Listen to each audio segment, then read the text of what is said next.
Décryptage. Un éclairage juridique, politique et historique de notre société, présenté par Bertrand Sergue, docteur en droit. Décryptage, l'édition juridique.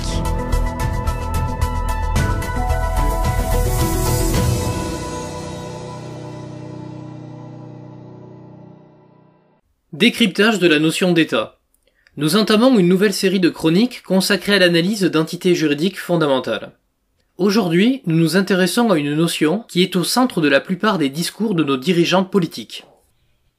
Si l'État doit faire son devoir, et il le fera. L'État devrait encore se battre. L'État doit veiller à fixer les grandes missions de service public. Moi, je crois que l'État doit prendre en charge. Est-ce que l'État a encore sa place ? Il faut que l'État prenne le taureau par les cornes. Cette crise, qui est une crise de confiance dans l'État, ne peut pas être rassurée. L'État et ses institutions, car l'État au sens moderne, c'est le tout. L'État central, ce sont les collectivités locales, etc. Vous l'avez compris, cette notion à laquelle nous allons nous intéresser aujourd'hui, c'est l'État. Et oui, car en effet, l'État est sans cesse utilisé dans la bouche de nos politiciens, du moins le mot, l'utilisation du mot en lui-même, ainsi que par la plupart des Français. Mais savons-nous véritablement ce qui se cache derrière cette entité ? Saurions-nous définir après tout l'État ? Cela n'est pas aussi simple qu'il n'y paraît. De nombreuses disciplines scientifiques ont tenté de dessiner les contours de cette notion. La science juridique ne fait pas exception en l'espèce. Les juristes ont livré une acception de la notion d'État. Ces derniers se sont retrouvés, pour la plupart d'entre eux, autour de trois grandes thématiques communes, ou caractéristiques communes pour être exact, de la notion d'État. Première caractéristique, l'État serait constitué d'un territoire. Second critère, l'État disposerait d'une population bien précise. Et enfin, troisième critère, la présence d'un pouvoir organisé ou institué serait nécessaire pour pouvoir parler d'État. Il faut préciser qu'un quatrième critère viendra également s'ajouter aux trois premiers, il s'agit de la souveraineté. Nous allons revenir sur tous ces points. Tout d'abord, pour qu'il y ait un État, il faut un territoire, et ce, quelle que soit la dimension de celui-ci. Quel est d'ailleurs le plus vaste État du monde et le plus petit ? Je vous pose la question, et je vous laisse y réfléchir quelques secondes.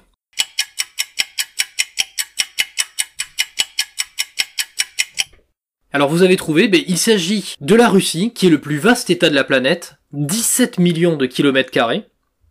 Et de notre côté, la Cité du Vatican est le plus petit État du monde, en termes de territoire, même pas 1 km carré, 0,44 km² pour être exact.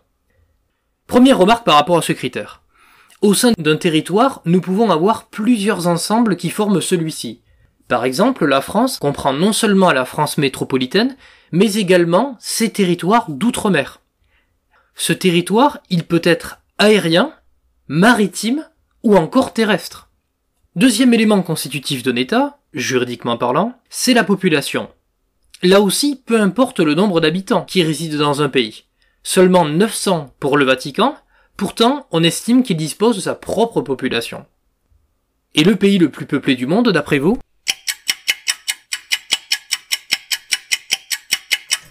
Eh bien, il s'agit de la Chine. En Chine, il y a plus d'1,4 milliard d'habitants. Ensuite, au sein de ce groupe d'individus qui composent la population d'un État, il y a ceux qui disposent de la nationalité de leur pays et ceux qui ne l'ont pas. Quelle est d'ailleurs la grosse différence entre ces deux catégories, notamment au niveau de la jouissance des droits civils et politiques, d'après vous ? Eh bien, il s'agit du droit de vote aux élections municipales et nationales. C'est d'ailleurs un débat contemporain en France. Faut-il donner le droit de vote ou non aux étrangers en ce qui concerne les élections locales ? Ce débat a largement agité la classe politique. Souvenez-vous. Présider la République, c'est le droit de vote des étrangers aux élections locales. Donner le droit de vote aux étrangers, séparer le droit de vote de la citoyenneté, de la nationalité, c'est porter atteinte à la République. Parce que c'est ouvrir la voie au vote communautaire et c'est mettre les maires sous la menace du chantage communautaire. Or, la République ne reconnaît pas le communautarisme. Il y a tout de même des exceptions à ce principe. En France, peuvent voter aux élections municipales les étrangers ressortissants de l'Union européenne. En sont donc exclus les ressortissants du continent américain, africain, etc., etc. Faut-il changer cela ? À vous de vous faire votre propre idée. Troisième élément nécessaire pour qu'il y ait un État, il faut un pouvoir organisé. Ce pouvoir est d'ailleurs régi par un texte fondamental, c'est la Constitution en France, de 1958. Celle-ci fixe les règles d'organisation et de fonctionnement de ce pouvoir. Au sein de notre pays, ce pouvoir organisé, il est dévolu à une ou plusieurs personnes. C'est tout d'abord le président de la République, mais également le Premier ministre, ainsi que son gouvernement, qui représente le pouvoir exécutif. Un autre pouvoir organisé présent en France, il s'agit du pouvoir législatif. Mais qui détient ce fameux pouvoir législatif en France? Mais ce sont les députés et les sénateurs qui appartiennent à une institution, ou du moins qui sont rattachés à une institution, le Parlement français. Du coup, vous l'avez compris, pour que l'on puisse parler d'État, il faut la réunion de 3 critères. Population déterminée, territoire prédéfini et pouvoir organisé. Mais est-ce que pour autant, le fait de disposer de ces 3 critères signifie automatiquement que nous sommes en présence d'un État? Mais la réponse est non. Si je prends l'exemple de la ville de Paris, il y a également les 3 critères constitutifs de la notion d'État qui sont réunis. Et ça s'applique pour n'importe quelle ville en France. À Paris, il y a une population, les Parisiennes et les Parisiens. Un territoire, la commune de Paris. Il y a aussi un pouvoir organisé autour d'autorités politiques telles que le maire de Paris. Le problème, c'est que Paris, c'est une ville et non un État. Certes la capitale de la France, mais cela reste une commune. Alors comment faire la différence entre une ville qui dispose de l'ensemble des critères d'un État et justement cette notion étatique? Eh bien, il faut un 4e critère. C'est la souveraineté. Et là, il y a un juriste très connu qui a tenté de définir ce qu'est la souveraineté. Il s'agit de Raymond Carré de Malbert, qui nous livre sa propre définition de la souveraineté avec 3 composantes. Bon, là c'est un petit peu technique, je vais vous donner ces 3 composantes et je vais vous les expliquer. Pour cet éminent juriste, il faut la présence tout d'abord d'une puissance pleinement indépendante ayant un caractère suprême. Il faut 2e critère que l'ensemble des pouvoirs soit compris dans la puissance étatique. Et enfin 3e critère, qu'il y ait un titulaire de ce pouvoir, le souverain, le roi, le chef de l'État, etc. Qu'est-ce que l'on peut retenir de cette définition? Je vous traduis. Ce terme de souveraineté, il est lié en réalité à une autre entité, c'est l'indépendance. C'est ce point qu'il faut retenir au sein de cette définition de Raymond Carré de Malbert. La souveraineté, en définitive, elle est liée à la notion d'indépendance, qui est elle-même précisée au sein de la Constitution française qui garantit notre indépendance. L'article 1er affirme notamment que la République française est une et indivisible, et que la souveraineté, elle est détenue justement par le peuple. Là aussi, la Constitution française de 1958 nous en dit plus, et notamment son article 3, alinéa 1er, qui dispose que la souveraineté nationale appartient au peuple, qu'il exerce par ses représentants et par la voie du référendum. Tout ceci, ça correspond à la souveraineté externe de la France, liée à la notion d'indépendance, comme je vous l'ai dit. Il y a également la souveraineté interne, où il appartient à l'État de déterminer les compétences de chacun des organes qui peuvent lui être attachés, les préfets, etc. Car le préfet, c'est un agent de l'État. Il y a une question intéressante qui est sous-jacente, c'est de savoir si la France est encore un État souverain et indépendant. Et oui, notamment avec la construction de l'Union européenne, où la France doit respecter des règles édictées par un organisme externe, la Commission européenne. N'est-ce pas une perte de souveraineté ? C'est une question récurrente posée par des partis politiques. Certains mettent en avant cette potentielle perte de souveraineté de la France due à l'Union européenne. L'Union européenne ne peut plus ignorer l'aspiration des peuples à la protection, à la liberté et à la souveraineté.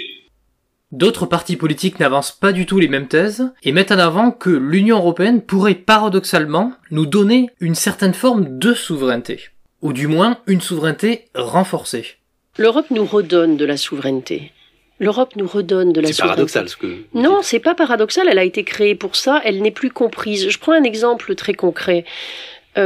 Lorsque nous affrontons des grandes puissances émergentes, ou même les États-Unis, dans des discussions commerciales ou dans la défense de nos intérêts en matière de protection des données personnelles face aux géants d'Internet, etc., chacun de nos pays, pris isolément, n'est pas capable d'obtenir un certain nombre de choses de la Chine ou des États-Unis. C'est si nous mettons la souveraineté en commun et si nous faisons bloc, si nous faisons une équipe d'Europe, que nous arrivons à être entendus des autres. Et dans ces cas-là, nous sommes entendus parce que ce que représente l'Europe unie en termes de marché, en termes de puissance commerciale et aussi en tant que poids politique est tout à fait significatif. Ces interrogations sont extrêmement intéressantes et là aussi il faut vous faire votre propre idée. Actuellement, nous concevons la notion d'État de façon plus disparate. En effet, en fonction de nos courants de pensée idéologiques et politiques, nous n'aurons très certainement pas la même façon d'appréhender cette notion qu'est l'État. Par exemple, les personnes qui se sentent plus proches des idées de gauche vont concevoir l'État plutôt comme un État-providence, doté de larges compétences économiques et sociales afin d'intervenir sur le marché. Cette fois-ci, pour une partie des individus affiliés à la droite, et plus précisément les libéraux, même s'il peut y avoir des libéraux de gauche appelés sociodémocrates, eh bien ces derniers verront en l'État un État gendarme, qui se limite à des fonctions d'ordre, de sécurité, et qui n'intervient pas sur le marché. Pour les ultralibéraux, l'État doit être faible. Un exemple d'État qui a mis en place une politique ultralibérale dans le passé, eh bien c'est la Grande-Bretagne, avec le gouvernement de Margaret Thatcher, ou encore les États-Unis d'Amérique avec Ronald Reagan. Là, c'était véritablement un État gendarme qui ne s'immisçait pas dans le marché. Pour les personnes qui sont plus proches des idées situées à l'extrême, d'après vous, comment celles-ci conçoivent l'État et les pouvoirs que doit disposer ce dernier? Est-ce que ces gens désirent un État fort ou un État faible? Mais pour prendre l'exemple d'une catégorie bien précise de personnes affiliées à l'extrême gauche, qui ne représentent pas la totalité des personnes bien sûr, qui sont proches de ces idées politiques, nous pourrons prendre l'exemple des marxistes. Pour les marxistes, l'État c'est une superstructure avant tout constituée afin de permettre à la bourgeoisie d'exploiter le prolétariat. Les marxistes ont d'ailleurs la même analyse en ce qui concerne la religion et le droit, ce sont pour eux des systèmes mis en place par une classe dominante pour exploiter une classe dominée. Donc dans la pensée marxiste, l'État doit être faible, il faut limiter la puissance de l'État. Paradoxalement, dans les faits, lorsque l'on observe les régimes communistes, la puissance étatique, elle n'a pas été affaiblie, loin de là. C'est même l'inverse qui s'est produit. Regardez le cas de l'URSS, notamment à l'époque de Staline, ou de la Corée du Nord actuelle, avec Kim Jong-un. L'État est fort, avec au sommet un homme qui détient tous les pouvoirs. Il n'y a pas d'ailleurs de séparation effective des pouvoirs, dans ces États que l'on appelle dictature ou régime autoritaire. En ce qui concerne les personnes dont les orientations politiques sont à l'extrême droite, et alors là, bon, on va reprendre un cas bien précis dans l'histoire, c'est notamment le fascisme, les nazis. L'État, pour eux, il doit être extrêmement fort, tout puissant, car il doit garantir l'autorité d'un être suprême, le leader de la nation, de l'État. Ce chef de l'État, il est considéré comme un être supérieur dans la pensée nationaliste au sein de ces régimes totalitaires. Ayant en tête l'exemple d'Hitler qui était considéré comme envoyé du ciel pour faire triompher le Troisième Reich. Ces théories, elles ont engendré la création de dictatures fascistes avec à leur tête un homme extrêmement puissant, Mussolini pour l'Italie, Franco pour l'Espagne ou encore Hitler, comme nous l'avait dit, pour l'Allemagne nazie.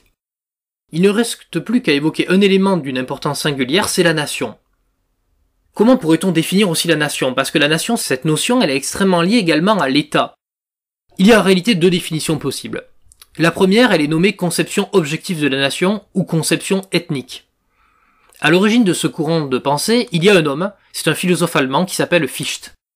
Il y a derrière tout cela une idée de déterminisme. Pour se nommer Fichte, le fait d'appartenir à une nation est lié au rattachement à une communauté de sang, de race, ayant une religion, une langue et une histoire commune.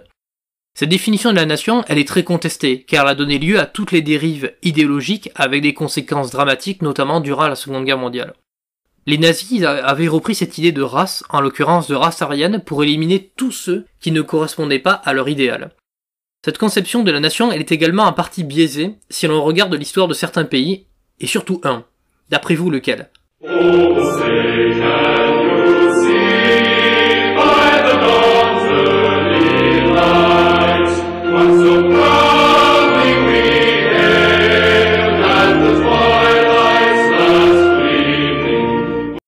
Et ce sont les États-Unis d'Amérique. Pourquoi? Parce que le sentiment d'appartenance à la nation américaine est fort au sein des habitants de ce pays. Pour autant, ils ne font pas partie, entre guillemets, bien entendu, de la même race, ils n'ont pas la même religion, ni une histoire commune. Quand on regarde l'histoire des États-Unis, elle est très courte, seulement 200 ans. Et les gens qui peuplent ce pays sont les descendants d'Européens, d'Africains, d'Asiatiques, de Sud-Américains, etc. Il s'agit d'une société multiculturelle, et pourtant on le voit, les Américains sont très patriotes et très attachés à l'idée de nation américaine. Donc, la conception ethnique de la nation peut, dans certains cas, être inexacte. C'est pour cela qu'il y a une deuxième conception de la nation qui a émergé, c'est la conception subjective ou élective de la nation. Celle-ci repose sur le volontarisme et plus exactement sur la volonté de vivre ensemble, de former une communauté. Cette conception de la nation, elle a été conçue par des auteurs français, dont Fustel de Coulanges ou Renan. Ces derniers avancèrent la théorie selon laquelle la formation d'une nation est un processus beaucoup plus complexe, alliant à la fois des éléments objectifs avec des éléments subjectifs. Quels sont ces éléments subjectifs ? Il s'agit de la volonté de vivre ensemble, avec des intérêts économiques, socioculturels que l'on partage, un passé commun, etc. Cette théorie, elle a ouvert la voie au droit du sol, que l'on connaît en France. C'est quoi le droit du sol ? C'est la règle de droit accordant la nationalité à une personne physique née sur le territoire national, indépendamment de la nationalité de ses parents. C'est le droit qui s'applique en France depuis 1889, où les enfants nés sur le sol français deviennent en théorie automatiquement français, avec néanmoins certaines exceptions et particularités. Tout ceci, contrairement au droit du sang, encore en vigueur en Allemagne. D'ailleurs, faut-il remettre en cause le droit du sol ? Certains candidats à l'élection présidentielle l'ont demandé. Certains membres de partis politiques sont favorables au droit du sol, alors que d'autres souhaiteraient le remettre en cause. Lorsque la session parlementaire sera ouverte dans quelques jours, je déposerai une proposition de loi pour supprimer le droit du sol et au fond pour redonner aux Français le droit de décider qui devient français. Nous défendons le droit du sol parce qu'il s'agit d'une philosophie de l'histoire politique de la patrie. Madame Le Pen défend le droit du sang parce que ça correspond à sa philosophie politique de l'histoire de la patrie. Nous nous rattachons, nous, à la tradition, on a cité jusqu'à l'édit de Caracalla, à la tradition de la cité où les gens viennent et du moment qu'ils s'y trouvent, gèrent en commun leurs affaires. Donc nous sommes des partisans du droit du sol intégral. Un enfant naît de parents qui sont illégalement sur le sol français, il ne peut pas y avoir d'automaticité à devenir français.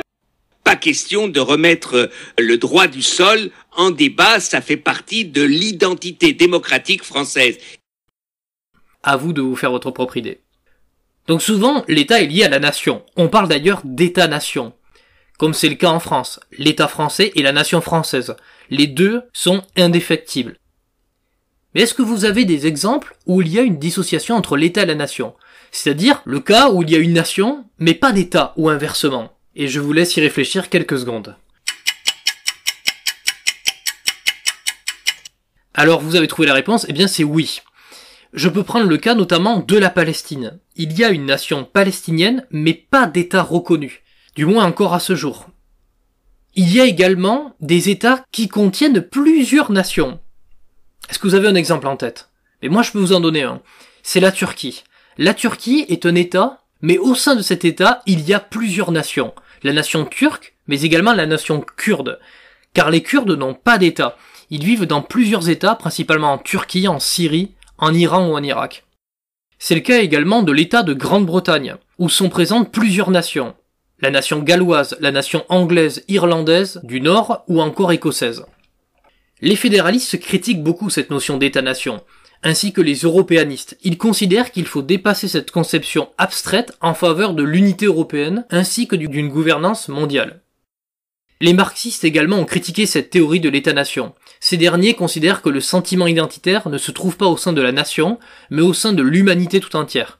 Karl Marx disait « Je suis un citoyen du monde ». Ces mêmes marxistes trouvent plus de points en commun entre un ouvrier allemand et français qu'entre un ouvrier français et un patron français. On peut être largement critique vis-à-vis de cette théorie. Nous arrivons au terme de cette chronique consacrée à l'État. Pour conclure, nous pourrions citer la célèbre phrase de Louis XIV à ce sujet. Ce dernier avait affirmé « L'État, c'est moi ». Cet éminent roi de France assimilait donc cette entité qu'est l'État à sa propre personne.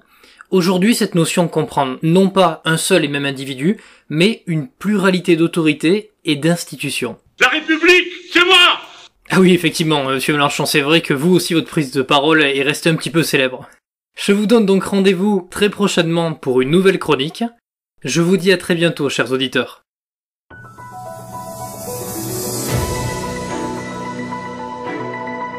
Décryptage. Un éclairage juridique, politique et historique de notre société, présenté par Bertrand Sergue, docteur en droit. Décryptage, l'édition juridique.